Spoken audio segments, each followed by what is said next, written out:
Hello, and you'll have noticed that once again we don't have intro music. I am reliably assured by Morris Cosgrave that there will be a sort of way for you guys to vote on it on Facebook sometime this coming week. If you've got any complaints, direct them all please to Morris Cosgrave, and for that he will love me. We've got a really loaded show this week. We start off by talking to Gary Sommerville of the Dublin Rebels.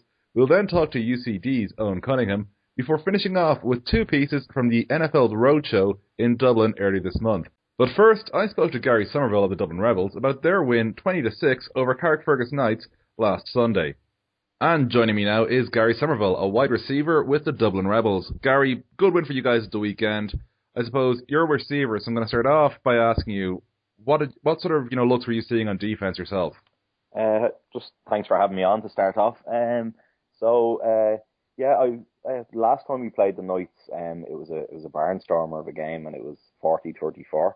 And luckily it went in our favour, so it was a really high scoring game, and a lot of those touchdowns were actually passing touchdowns. So we expected to see, a bit of soft coverage from the DBs of the Knights, so kind of dropping deep and not looking to give up the deep ball. So personally I saw a lot of kind of standoffish coverage, so a lot of the underneath stuff would have been open there, but it was quite hard to complete any deep balls. So they played it the right way, in fairness, considering the way things went last year. So but they changed it up as well. They were kind of rotating the safeties around, and they were keeping it fresh, which is, it's nice to see in this league, because there's a lot of vanilla defenses, but they were mixing and matching. So they kind of kept us on our toes throughout the whole day. Well, speaking obviously of defenses, you guys kept the Knights just a single score touchdown. What did you guys do to shut them down, basically?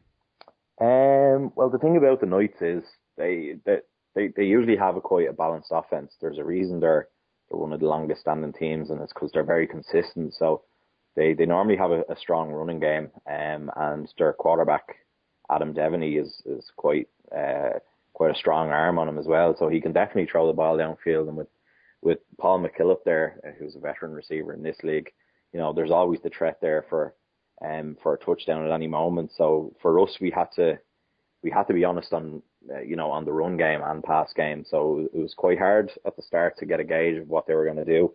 And traditionally they'd be quite a strong running team, but I suppose because we haven't played them this year, their passing game was an unknown quantity. So we kind of used the first drive or two to get a feel of what they were doing, and then adjusted accordingly. But our defense kind of got a good start in them, so that kind of rallied the troops a little bit in the first quarter. So, and I suppose, like so many teams this year, and a lot of our overseas listeners wouldn't be aware of this, you guys have been really hit by the weather. And between bank holidays and the weather, there's been a pretty big gap between games for you guys. I think your last game was in February, in fact, against the Rhinos. So you've had two games called off for the weather. You've also had bank holidays.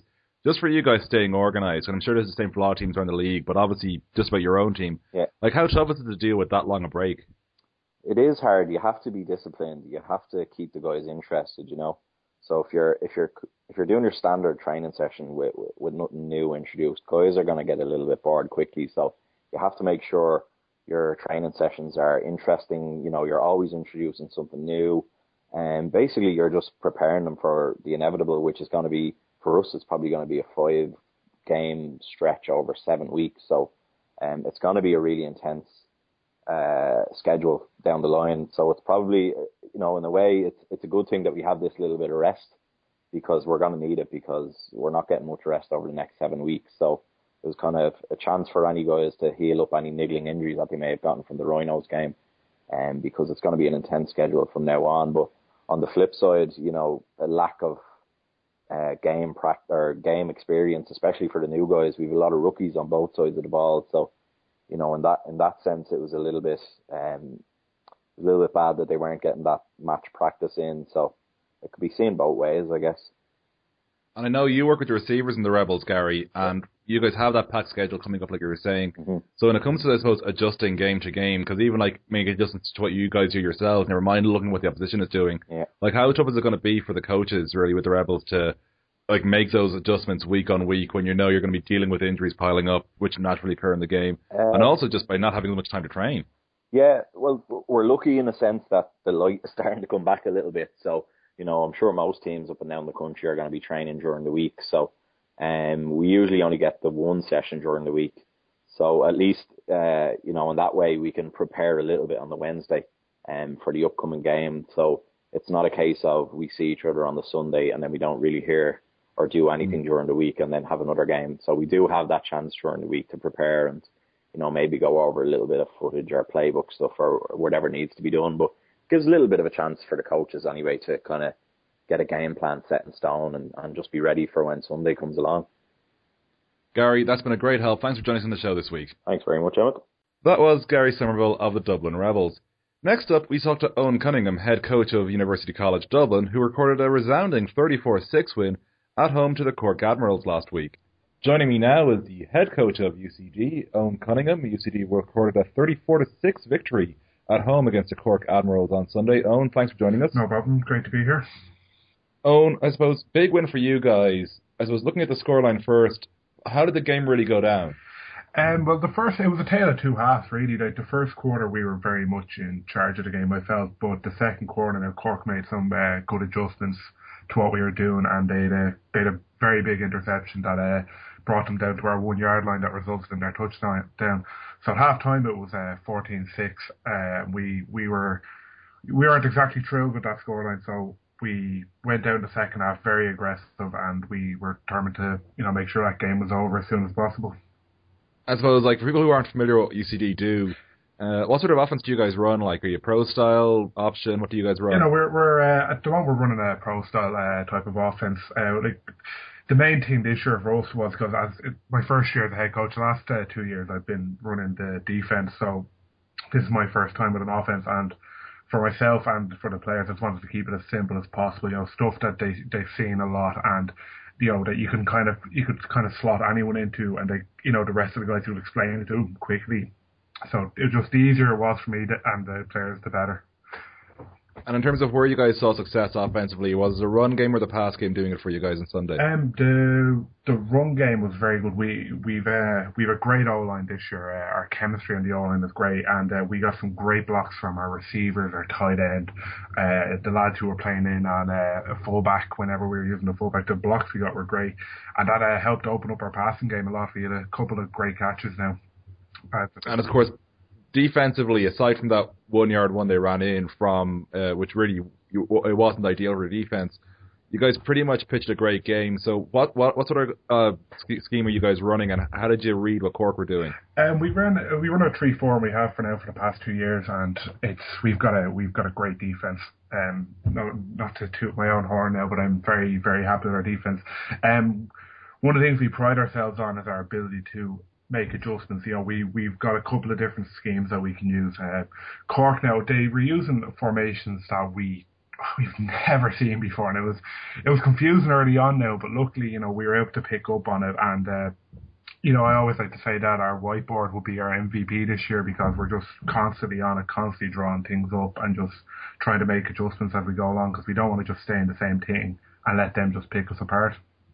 And I suppose, is there anything particular from that Cork did that you can remember stands out for you in terms of unusual looks, I suppose, they gave you? There was a couple of times where they'd line up with what seemed like a wide out split left, and they'd have I think it was two tight ends and a fullback over on the right hand side, and we'd never seen anything like it, and it was not so much intimidating, but just who was going where was very we did basically just use a lot of zone coverages, because we weren't too sure what to expect. And I suppose one player who we have to ask about, purely because he featured in one of our videos recently on Action 81, Ben McLarney, what sort of role does he play for you guys? Ben is some man. He's our left tackle at the moment, and he plays a lot of D-line for us. He's best way to describe Ben, he's a high motor guy. Any run play, he's determined to be in the end zone before our running backs, blocking people along the way, of course. And defensive end, he's just go non-stop. He's a great asset to the team on and off the field. Great character guy. And for those of you wondering, I'm asking about Ben. He was Kyle Rudolph's tackling dummy, effectively, in Croke Park recently. Fortunately, he came out unscathed. Thank God. Yeah, we needed him. And so finally, and we don't really do many look-aheads, we're going to make an exception for once here because of the tradition of the game, even though it's a relatively new tradition. Colours game this weekend. The Challenge Trinity present. What do you guys have to do to be ready for that? Trinity is always a big game for us. There's always a lot of talk about it. We love this game. We're really happy we get to play them twice this year. Trinity, they have a very good offense. We've watched them down against UL the first game around when they beat UL rather convincingly, and they're very disciplined. So we've got defensively, we've got to be on our toes. Like everyone knows about Rob McDowell, but they've got a new quarterback this year. I can't remember his name off the top of my head now, but he had a great game against Limerick. Their line is great. Their defense is a really solid unit. A lot of playmakers on it, so we've got to be on top of our game. We haven't beaten Trinity in I don't know how long. Not in the 11s as far as I know, and we're determined to change that this year. Next up, we speak with Neil Reynolds of Sky Sports. Neil was in town as part of the NFL Roadshow, which also saw 3 members of the Minnesota Vikings in town. We've no Vikings on the call, sorry guys, but we do have interviews with Neil Reynolds, and following that, Jeff Reinebold. I really enjoy doing these because for us it's a chance to, when we're in the studio, we see a TV camera, we don't see the fans, and I love doing things like this where you get out and meet the NFL fans and doing the fan rallies in around Wembley Stadium, the tailgate parties, all of that kind of stuff is just great to actually get out and see the passion that's here for the NFL in Europe. And so for a lot of us, we won't see you on TV too much until September, so between now and then, what are you doing yourself as preparation? Yeah, I'm working at the moment towards the draft. We'll have the draft on Sky Sports, and I'm going to be doing stuff for an off-season show on the Vikings and Jaguars, so I'll be out to Jacksonville, Minnesota soon. So for me, I'm fortunate enough to be able to work on the NFL year-round, so a few trips out to America. These road shows are great, so I managed to keep busy until September. And I suppose a lot of guys really want to know, what's it like working with people like Kevin Cadle and Cecil? It's a funny environment, it really is. They keep you on your toes. Cecil's an absolute bundle of energy, and we're all, at the end of the day, we're fans of the sport. That's how we got into it. We're watching the games like the fans are watching them at home, and that's how we view it. That's how we try and do it.